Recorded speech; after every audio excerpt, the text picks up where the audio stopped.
1380년 고려 우왕 6년 최무선의 화약무기로 진포대첩에서 패한 왜구들은 내륙에 있던 왜구들과 합세해 남하한다. 만여 명의 왜구 본지는 지금의 경상도 상주 지역까지 갔다가 경상도와 전라도의 접경인 함양, 운봉 일대, 특히 인월로 상징되는 공간에 와서 거기서 거점을 틀고서 왜구를 섬멸하기 위해 고려조정은 남원 인월로 군대를 급파하는데 고려군의 선봉에 선 이는 홍건적과 여진족 투벌로 명성을 떨치던 이성계였다. 그에 맞설 왜구대장 아지발도는 삼남 일대에서 고려군과 주민들을 공포에 떨게 하고 있었다. 굉장히 두려움의 대상이었을 거라고 생각 들어요. 그때 당시에 풍문에 돌았던 것이 뭐냐면 어머니가 아지발도를 달 때 구리 9건을 먹고 알을 낳았다더라. 이런 소문이 도는 거죠. 이것은 뭐냐면 내가 저 사람을 죽이지 못하는 이유를 얘기를 하는 거예요. 저 사람은 나는 안 돼. 이렇게 하는 거니까 기가 완전히 죽은 거라고 저는 생각이 들어요. 마침내 남원 운봉읍 황산에서 마주한 이성계의 고려군과 왜구. 결국 이성계는 신궁에 가까운 활솜씨로 아지발도를 죽인 후 전투를 승리로 이끈다. 조선 건국 12년 전에 일어난 이 황산대첩은 이성계를 고려 말 최고의 권력자로 만드는 결정적 계기가 된다.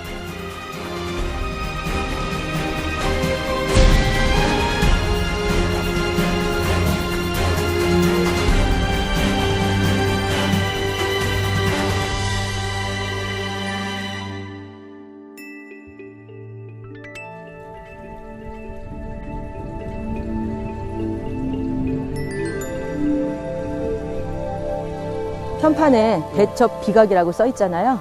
예. 이 대첩이 그 이성계 장군의 황산 대첩을 기록한 그 전공비거든요. 이 황산 대첩이 있었던 때는 1380년 예. 고려 말인데 예. 이 비는 언제 세워졌냐면 조선 선조 임금 때 세워졌죠. 예. 선조 10년에. 그러니까 거의 한 200여 년 뒤에 그렇죠. 예, 한 190년 좀 지난 뒤에 이 비가 세워지게 됐다고 해요. 예. 근데 이제 박계현이라는 관찰사가 예. 이 호남에 내려와서 그 외경 임무를 쫙 마치고 돌아가는 길에 이곳에 와서 그 예전 태조 임금의 업적이 있었던 자리가 잊혀져 가는 게 아쉽다라는 이제 그런 상소를 올리고 장계를 올려서 예. 선조 임금이 바로 이 비를 세우자 해가지고 이제 이 비가 세워지게 됐다고 합니다. 태조께서 남원을 출발하여 운봉을 넘어 황산으로 치달려가 정봉에 올라 형편을 살펴보았다. 날랜 군사들과 함께 적을 공격하여 10배가 넘는 적을 모두 무찔렀는데 채 하루가 걸리지 않아 모두 소탕해버렸다. 그 이후에 임진왜란이 발발하고 또 정유재란까지 이제 발발하게 되는데 그때 가토 기요마사가 이곳을 또 지나갔다고 해요. 예. 지나가면서 이 비를 보고 이 위용이 거대해가지고서 이 비가 그렇게 그냥 미울 수가 없었대요. 근데 이 비를 없애고 싶었는데 이 차마 이 비를 없애면 뭔가 화가 끼치지 않을까 싶어가지고 그냥 탁번만 뜨고 돌아갔다라는 기록이 그리고 지금 밑에 있는 보면 귀부도 보면은 지금 저희가 이렇게 가까이를 이렇게 볼 수 없어서 조금 아쉽기는 하지만 이 귀부에 새겨진 이 용의 그 모습이나 이런 게 엄청 생동감이 있고요. 뭔가 싸움을 앞두고 크게 휘몰아칠 것 같은 그런 그 위용을 풍기고 있습니다. 그럼 이 운봉 일대가 완전히 그냥 역사적으로 호국 성지라고 할 수 있겠네요. 그렇습니다. 그리고 이건 엄연하게 왜구를 물리쳤던 호국의 자리고 그 증거잖아요. 그래서 그런 부분들을 조명을 잘 못 받고 있는 게 많이 아쉽습니다. 이게 그 황산 대첩비의 몸돌이에요. 근데 보시면은 글자를 알아보시겠어요? 일부러 맘먹고 정으로 다 그렇죠. 낸 것 같아요. 예.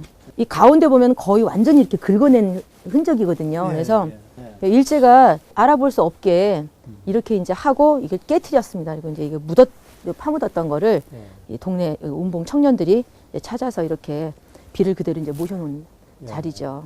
그러면 이 귀부라든가 네. 이수는 원래 건가요? 그렇습니다. 저 위에 보시면은 이수 부분하고 비신이 만나는 부분이 좀 차이가 있잖아요. 급하게 해서 그랬는지 이게 똑같은 모습으로 완벽하게 복원을 하지는 못했어요. 그래도 저 쓰여져 있는 글씨나 이제 이 것들은 모두 당시에 탁본이 돼서 규장각에 있는 그 한 11개 정도의 그 목판본 중에서 제일 좋은 걸로 해서 그대로 1957년에 다시 이제 새로 복원을 해놓은 모습이에요. 황산대첩에 관한 공식적인 기록은 이곳 황산대첩비와 고려사저료나 조선왕조실록 등 몇몇 사설을 제외하곤 쉽게 찾아볼 수가 없다. 다만 황산대첩이 벌어졌던 남원과 함양 일대엔 전투와 관련된 다양한 이야기들이 지금까지 전해 내려오고 있다. 황산대첩이 벌어진 이곳 운봉과 인월 일대엔 황산대첩과 얽힌 지명들이 많습니다. 이곳 인월이란 지명도 마찬가지죠. 이성계가 달빛을 이용해 야간 전투에서 승리를 거둔 후 달을 끌어올린 곳이란 뜻을 붙여 인월이 됐다는 겁니다. 남원에선 이처럼 황산대첩과 이성계의 이야기가 서린 곳들을 심심찮게 만날 수 있습니다. 고개 넘어 인월이 내려다 보이는 경상남도 함양군 팔령치. 아지발도와 왜구 병력은 사근내역 전투에서 승리하고 바로 이 고개를 넘어 남원으로 향했다. 이곳을 넘기 전 아지발도는 고갯마루에서 80살가량의 한 노인을 만났다고 전해진다. 노구 할머니가 큰 쇠막대기를 들고 이렇게 앉아있어요. 지팡이를 들고. 거기서 그 노인에게 이 황산을 물어보게 됩니다. 황산을 물어보니까 이 노인이 그 쇠막대기로 저 산을 가리키면 나는 지금까지 80평생을 살았어도 황산이라는 얘기는 들어본 적이 없다. 저쪽에 보면 왕산이라는 곳은 있다 하고 황산하고 정반대쪽을 갖다 이렇게 가르쳐줘요. 그러니까 그러면 여기는 군사가 얼마나 있네. 그러니까 군사도 없다 하고 해서 아지발도를 일단 안심을 시키고 아지발도가 무방비 상태에서 인월로 들어오게 만들죠. 노인의 말 때문에 아지발도와 왜구가 방심한 채 남원으로 넘어왔고 그 덕에 이성계와 고려군이 황산에서 왜구를 물리칠 수 있었다는 것이다. 팔령치란 이름도 노인의 나이가 80이었다는 데서 유래한 것이라고 한다. 80 먹은 노구니까 우리가 보통 1령을 갖다가 10살로 이렇게 보니까 8령이죠, 8령. 그래서 거기에 재를 갖다가 8령째라고 이렇게 명칭을 갖다 붙였다고 이렇게 전해오고 있습니다. 왜구가 팔령치를 넘어 남원으로 진격할 때 이성계의 고려군은 여원치에 당도한다. 남원시 운봉읍과 200면을 잇는 고개인 여원치는 운봉으로 가려면 반드시 거쳐야 하는 주요 고개다. 계집 여자에 집 원자를 쓰는 여원치라는 지명은 이성계가 이 고개에서 한 노파를 만났다는 꿈 이야기에서 유래한다. 해발 약 470 정도 되는 고개입니다. 바로 운봉 고원으로 이렇게 넘어가는 그런 길인데 이 여원치에 당도를 했을 때에 지리산에 여신이 나타나가지고 이성계 장군에게 왜구들은 여기에 지형지물에 그렇게 잘 알지를 못하니까 익숙하지를 못하니까 이 전투를 승리로 이끌기 위해서는 이 야간에 전투를 하는 것을 갖다가 그 여신이 권유를 하게 되죠.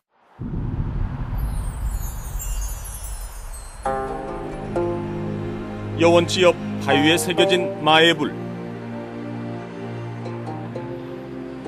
세월의 풍파에 일부가 파손되긴 했지만 후덕하고 인자한 부채의 모습을 보여주고 있다. 고려시대에 제작된 것으로 추정되는 이 불상 한쪽엔 조선말 운봉 현감을 지낸 박귀진이 남긴 기록이 있다.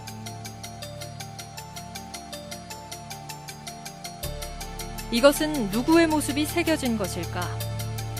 옛날 우리 성조께서 동쪽을 정복하라는 명을 받고 이 언덕에 올랐는데 길에 한 여인이 나타났다가 호련히 사라졌다. 그 길로 적을 공격하여 대첩을 거두었으니 이는 곧 산신이 나타나신 것이 분명하다. 그러므로 그 모습을 새기고 각을 만들어 받들어 모시니 이는 참으로 우러르고 사모해야 할 사적이다. 이성계가 황산에서 승리한 후 돌아가는 길, 자신을 도와준 노파에게 고마움을 표하기 위해 만들었다는 여원치 마애불. 꿈속에 나타난 노파는 이 고개에서 주막을 하던 주모였는데 왜구의 희롱을 당해 스스로 목숨을 끊은 원혼이라 전해진다. 여원치를 넘은 이성계의 고려군은 인월 일대에 주둔한 왜구와 대치하기 위해 남원시 운봉읍 장교리 일대에 주둔한다. 장교리는 고려군이 쳐둔 진지가 비단으로 다리를 길게 놓은 모습과 비슷하다 해서 붙여진 이름이라 전해진다. 장교리에서 주둔하던 이성계의 고려군은 노파의 전략대로 야간에 첫 전투를 벌이는데 여기에서 인월이라는 지명도 유래된다.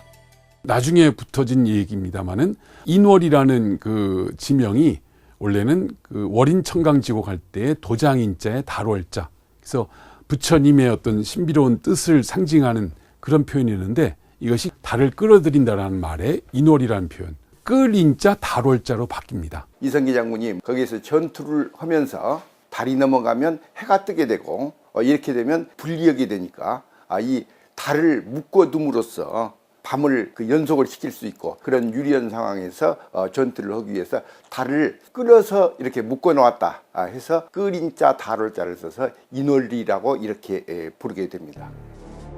황산대첩에서 패한 아지발도와 왜구 무리에 피로 물들었다는 피바위.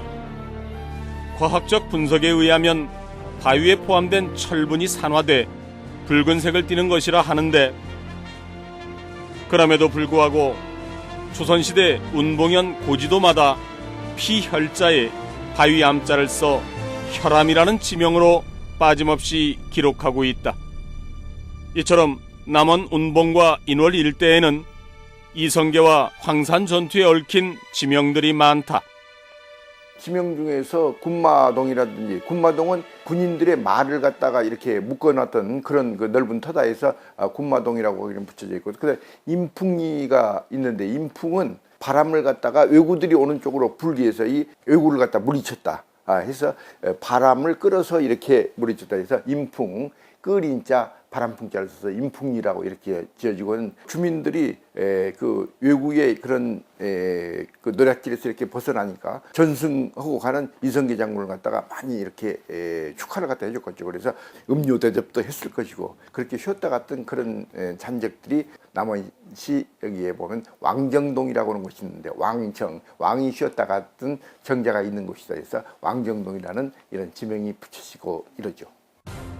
유독 황산대첩과 관련해 전설 같은 이야기들이 많이 전해지는데 조선을 개국한 건국자에 대한 선조들의 경외심을 짐작해야 한다. 황산대첩 이후 이성계가 지나간 곳마다 조선 건국과 이성계를 둘러싼 이야기들이 전해지는데요.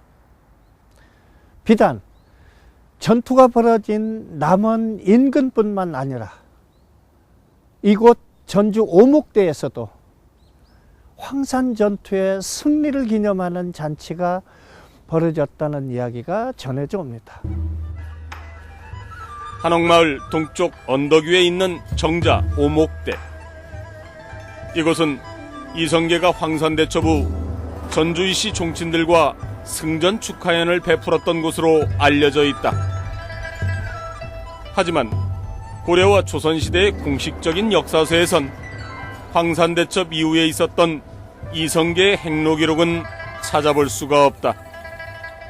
그렇다면 오목대에서 잔치를 열었다는 이성계의 이야기는 실제 있었던 일일까? 오목대 정자 한켠에 있는 비가 태조 고황제 주필유지라고 쓰여있는 이 비는 고종 황제의 친필이다. 그때가 1900년이에요. 1900년. 그때 전동 성당을 거기다 세우려고 하죠. 전동 성당을 세우려고 하니까 그때 전라도 관찰사가 거기가 이러한 장소입니다. 사실은 태조 이성계가 황산대첩을 승리로 이끌고 여기 와서 잔치를 주선한 역사적인 곳입니다라고 보고를 하게 되는 거죠.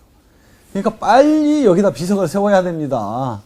그래서 그게 오목대 비석이 세워지게 되는 거예요. 완주군 상관면. 이곳에 오목대에서 실제로 이성계의 승전 잔치가 열렸다는 것을 뒷받침해주는 흔적이 있다. 그다음에 여기가 이제 오목대예요. 오목대. 여기 이제 비문 내용을 보면은 태조 대왕께서 여기 보면은 남쪽을 치고 이렇게 개경으로 돌아갈 때 오목대에서 이 종친들이 초대해서 잔치를 베풀었는데, 이렇게 잔치를 베푸는 것은 우리가 전주 이시들이 약간의 판은 틀리지만은 여러 어떤 가지들이 있지만은 뿌리는 하나다, 일근이다라는 내용이 나옵니다. 뿌리는 하나라는 거죠. 그래서 전주 이씨 시중공파 이승길의 묘로 알려진 이곳 묘비에 이성계와 오목대 잔치에 관한 내용이 남아있다. 사실은 오목대라고 해서 우리가 말만 들었지, 이렇게 비문에 오목대에서 잔치를 주선하고 또 연회를 베풀었다는 내용이 이렇게 다른 비석에는 제가 보지를 못했거든요. 그래서 이분의 비석에서만, 이승길의 비석에서만 이렇게 찾아볼 수 있습니다. 이승길이라는 분은 조선 초기 때 이제 활동했던 분이에요. 그래서 고려 말 때 같이 이제 활동했던 분인데, 이 이승길 이 묘비에는 이분이 직접 그때 잔치를 주선하고 많은 종친들을 모았다, 이런 기록이 여기에 기록되어 있습니다. 이 묘비에. 사실은 그러고 나서 12년 후에 조선이 개국될 때 이분을 이조판서에 증직을 주게 됩니다. 그래서 이 비석이 전주의 어떤 오목대와 관련되기 때문에 중요하지 않을까, 이렇게 생각이 됩니다. 황산대첩을 승리로 이끌고 오목대를 들렸던 이성계와 고려군. 이들이 지나간 남원과 전주 사이에도 많은 이야기들이 전해진다. 남원을 나선 이성계가 제일 먼저 향한 곳은 임실이었던 것으로 보인다. 임실로 쪽으로 넘어오면 왕방리, 아침제, 관기마을, 이렇게 이제 여러 명칭들이 나타나요. 그 명칭들이 대부분 태조하고 관련이 있는 것처럼 이 동네에서는 얘기를 하고 있단 말이죠. 옛날에 조선시대 남원부의 북쪽 끝, 그게 지금 관길이거든요. 태조 이성계가 거기를 지나가면서 이런 곳에 객주가 있어? 객주는 뭐냐면 객관이거든요. 그리고 거기서 이제 하룻밤을 자요. 그리고 아침에 이제 넘었다고 해서 그게 조치예요, 조치. 아침째 이런 뜻입니다. 그리고 이제 거기를 지나면 이제 우리 설화가 나오는 태조 이성계가 들려서 기도했다는 이제 상이암 이야기가 전하고 있죠. 임실근 성수면 성수산에 있는 작은 암자 상이암. 그 입구엔 삼청동이라 새겨진 돌이 있다. 암자의 역사를 기록한 상이암 사적기엔 이 글씨가 이성계의 친필이라 적고 있다. 하지만 삼청동이라는 글씨가 정말 이성계의 친필인지 아닌지를 확인할 방법은 현재 없다. 이 삼청동 글씨가 그 내용에 하면 그렇게 새겼다 이렇게 돼 있지만 태조 글씨인지 아닌지 검증이 안 되잖아요. 이 사적기가 새로 쓰여졌던지 원본을 했던 뚜껑만 입혔던지. 근데 내용은 1394년에 썼다라고는 기록이에요. 그러니까 중간에 원본이 또 있었을 수도 있고 이걸 누군가가 이제 새로 필사를 했을 수도 있는데, 이성계와 관련된 기록은 글씨에 관한 것뿐만이 아니다. 상이암 사적기를 보면 이성계가 황산대첩을 치른 후 개경으로 돌아가는 길에 이곳 상이암에 들러 기도를 드렸다고 적고 있다. 실제로 왔을 거냐? 지금 제가 아까 좀 전에 말씀드렸던 지명으로 생각하면 그 노선이 지금도 있거든요. 그러니까 충분히 개연성은 있다. 그런데 100일이 있었겠냐? 그럼 거기에 황산전투에 싸웠던 군사들은 먼저 가라 그러고 나 있다가 갈 수는 없잖아요. 그러니까 오래 주둔할 수는 없었을 거라고 생각이 되고, 이제 누군가가 나를 위해서 기도를 드려줬으면 태조 이성계가 거기에 있을 때 3일을 머물렀다. 나는 저는 그렇게 생각하고 있죠. 3일 정도는 뭐 충분히 가능하지 않을까 이런 생각합니다. 임실의 상이암과 더불어 이성계의 이야기가 전해지는 곳은 진안의 명산 마이산이다. 마이산 아래 자리한 사찰 은수사에는 이성계가 젊었을 때 꾸었다는 꿈에 관한 이야기가 전해온다. 임금이 아직 즉위하기 전 꿈의 신령이 금으로 된 자를 가지고 하늘에서 내려와 주면서 말하기를 이것을 가지고 나라를 바르게 할 사람은 공이 아니고 누구이겠는가 라고 하였다. 이성계가 어느 날 산신령으로부터 금으로 만들어진 자, 금척을 하사받는 꿈에 관해 기록하고 있다. 내가 하늘로부터 권력을 받아야 돼. 뭐 형식이 어떻게 되냐 이거죠. 그 형식이 사실은 현몽이죠, 현몽. 문수보살이 동자로 나타났다거나 아니면 뭐 문수보살이 아가씨로 나타나서 시험했다거나 이런 얘기는 고승전이나 이런 것도 참 많으니까 그런 식으로 해서 인연을 만드는 거죠. 왕조 개창의 당위성과 명분에 힘을 실어주는 금척 이야기는 태조 2년 정도전이 몽금척무라는 궁중정제로 만든다. 몽금척무는 국가의례의 3대 주악으로 제정돼 조선왕조 500년 동안 나라의 경사 때마다 연주됐다. 그런데 일제강점기 유학자 이병연이 쓴 지리서 조선 환여 승남 진안편에도 이성계의 금척에 관한 이야기가 수록돼 있다. 야사에 전하기를 조선 태조가 어느 날 꿈을 꾸었는데 산신이 금척을 주며 말하길 원컨대 장군께서 이 자로 삼안의 땅을 정하시라 하였다. 훗날 운봉에서 대승을 거두고 돌아가는 길에 마이산에 오르니 뾰족 솟은 봉우리가 꿈에서 봤던 금척을 받은 곳과 같다 하여 산 이름을 속금산이라 불렀다. 황산대첩 후 돌아가는 길 이성계가 지난 마이산을 지나면서 자신이 꿨던 꿈의 배경이 마이산과 똑같다고 했다는 것이다. 사실은 이제 새로운 왕조가 개창이 되기 위해서는 그 동아시아에서는 그 상서라는 어떤 현상이 있어야 됩니다. 그러니까 천명을 받는 사람들의 입장에서 보면은 하늘의 명을 받는 것을 표현을 또는 그것을 입증을 해야 됩니다. 나라를 다스리기 위해서는 이 도량형, 그 척이라는 게 아주 중요한데 금빛 나는 자를 받아서 세상을 다스리라는 그 상징 꿈을 꿨는데 그 꿈을 받게 된 결정적 계기가 진안 마이산이라는 공간으로 나왔다는 것은 바로 황산대첩이 내가 왕이 될 수 있는 결정적 역사 계기다라는 인식을 스스로도 가졌고 그것을 내가 본 꿈이 그랬다라고 스스로 인정을 하고 그걸 강조했고 전해지는 이야기들을 따라 이성계의 전투 행로를 추적해보면 황산대첩 이후 이성계는 임실 성수산 상이암을 거쳐 마이산을 지나 전주 오목대에서 잔치를 열고 개경으로 돌아간 셈이다. 그러면 이제 상이암 앞에 지금도 대운치라고 구름째 이렇게 부르는 데인데 그 제를 넘으면 바로 진안 성수가 돼요. 그러니까 충분히 저는 개연성이 있다라고 생각을 하는 거죠. 그리고 거기 가서 꿈속에서 금척을 받았던 그것을 연상했다 이렇게 얘기를 하고 있으니까 충분히 가능하다고 생각되고 신기의 활솜씨로 외장 아지발도를 죽이고 승리한 전투에서부터 개경으로 돌아가는 과정까지 황산대첩과 이성계에 얽힌 이야기는 전라북도 곳곳에서 전해지고 있다. 이처럼 조선 건국 12년 전에 벌어진 황산대첩의 일화들이 전북 지역에 많이 남아있는 이유는 무엇일까?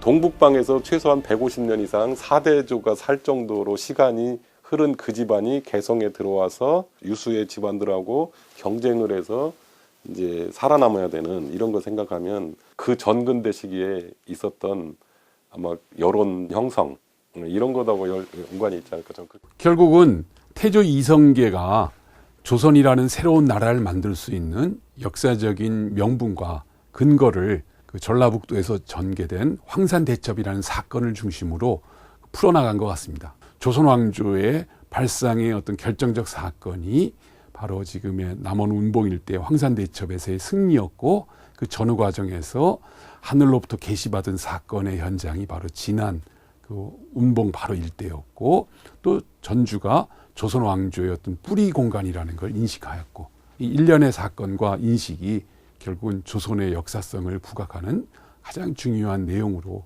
부각되지 않았나 그렇게 파악됩니다.